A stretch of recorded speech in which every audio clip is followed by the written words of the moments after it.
Sen gönlümde kapanmaz bir yarasın. Ömür biçer sen bitmeyen sevdamsın. Dost düşman bunu böyle anlasın. Ölürüm de yine senden vazgeçmem, asla vazgeçmem.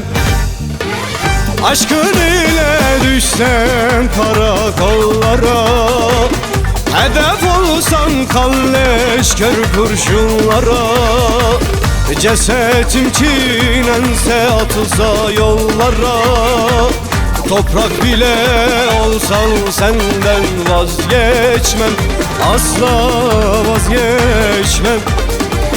Aşkın ile düşsem karakollara, hedef olsan kahve kör kurşunlara.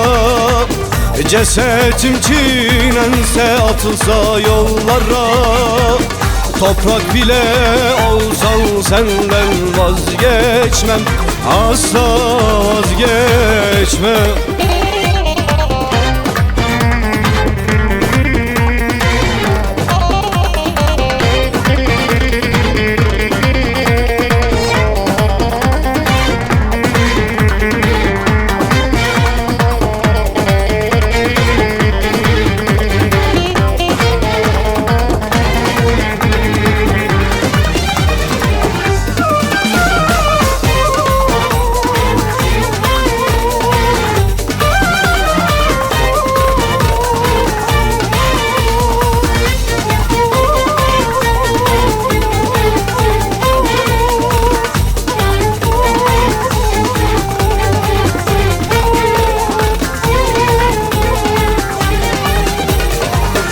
Diz çökmem namerde, ezirmem seni.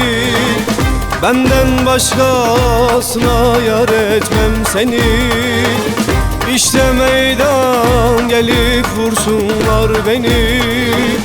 Ölürüm de yine senden vazgeçmem, asla vazgeçmem. Aşkın ile düşsem karakollara, hedef olsan kalleş kör kurşunlara. Cesetim çiğnense atılsa yollara, toprak bile olsan senden vazgeçmem, asla vazgeçmem.